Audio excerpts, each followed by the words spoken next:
दोस्तों नमस्कार। मैं राधेश्याम यादव और आप देख रहे हैं विद्रोही चैनल। आप सबका मेरे विद्रोही चैनल पर बहुत बहुत बहुत स्वागत है। आप मेरे वीडियो को लाइक करें, मेरे विद्रोही चैनल को सब्सक्राइब करें और बेल आइकन दबाना ना भूलें, जिससे जब भी नया वीडियो अपलोड करूं तो उसकी सूचना सबसे पहले आप तक पहुंचे। चलिए बढ़ते हैं वीडियो में आगे।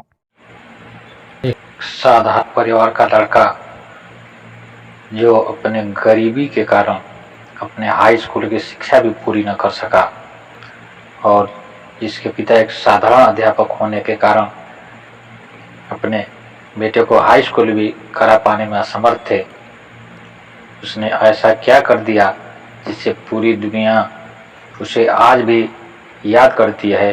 जी हाँ, मैं बात कर रहा हूँ महान उद्योगपति धीरू भाई अंबानी की।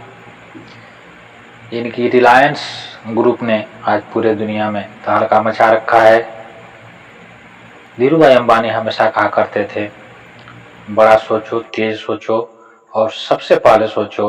उनके बड़े सोच ने उन्हें एक साधारण परिवार से उठाकर एशिया के महान उद्योगपतियों में शामिल करा दिया। यह उनके संघर्षों का परिणाम था। उनके संघर्ष के कारण, उनके बड़े सोच के कारण और लगातार निरंतरता बनाए रखने के कारण आज उनका नाम सोने के अक्षरों में है। मनुष्य अपनी असफलताओं से बहुत कुछ सीख सकता है। धीरू भाई अंबानी भी अपने हाई स्कूल की पढ़ाई छोड़ने के बाद कई छोटे मोटे कारोबार किया। रेहड़ी पर नाश्ते बेचे, पकौड़े बेचे, लेकिन उनका काम न चल पाया। वे फेल होते गए और लगातार असफल होने के नाते उनके पिता ने उन्हें सलाह दी कि वे कोई नौकरी कर लें। उनके भाई यमन में रहते थे, यमन में नौकरी करते थे।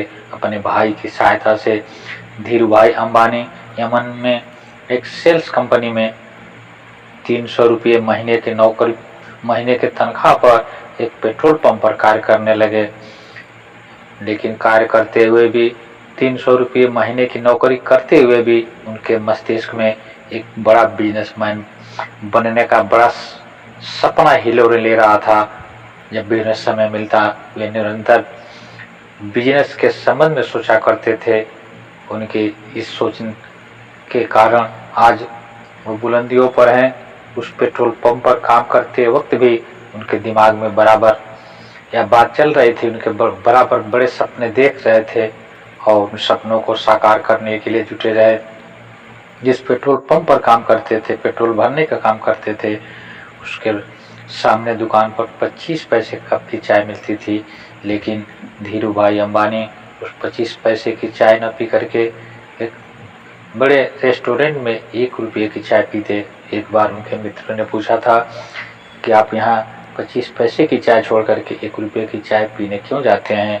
इस पर जो जवाब दिया था अपने मित्रों को धीरू भाई अंबानी ने, वह सुनने लायक है। उन्होंने जवाब दिया था कि चाय पीना तो मात्र एक बहाना है।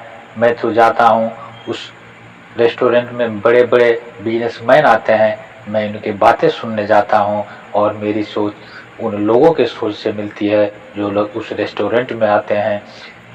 मैं उनकी बातें सुनने जाता हूँ, मैं बिजनेस करने का तरीका सीखने जाता हूँ। और इस तरह से लगातार संघर्ष करते रहे।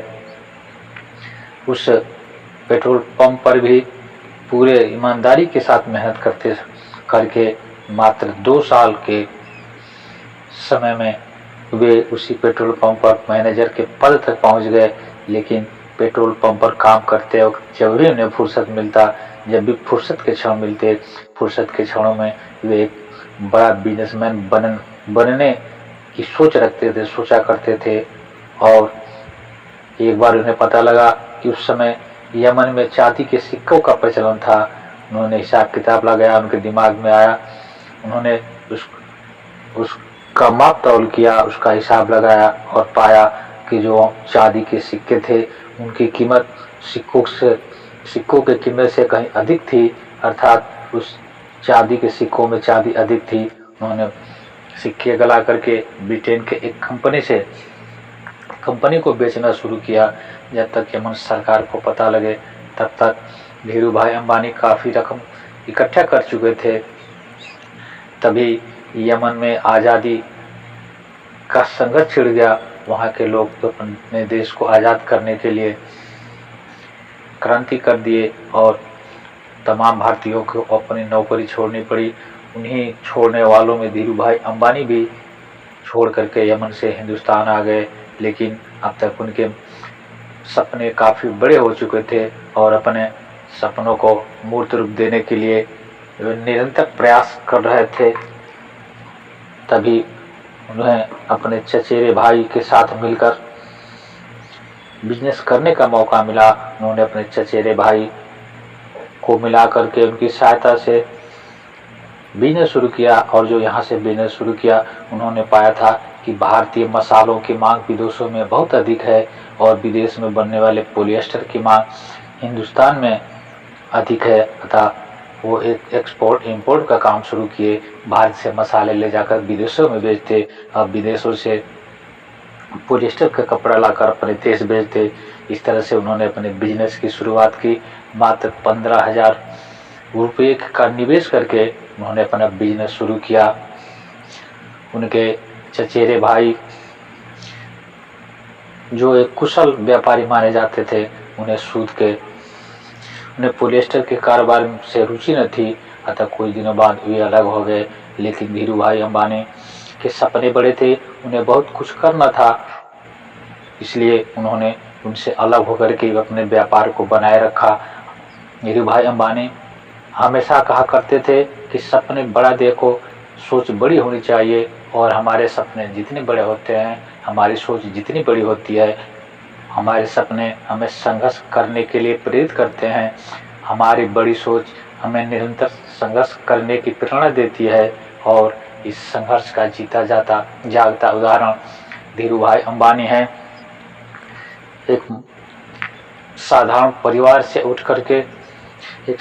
परिवार से उठने वाले धीरू भाई अंबानी जब 2002 में अपनी आंखें बंद की, दुनिया से अपनी आंखें बंद की, तो अपने पीछे 60,000 करोड़ रुपए की पूंजी छोड़ गए थे, जो भारत के इतिहास में बहुत मायने रखता है।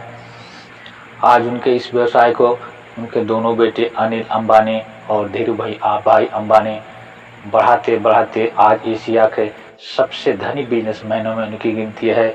और रिलायंस इंडस्ट्रीज का झंडा आज पूरे एशिया में लहरा रहा है।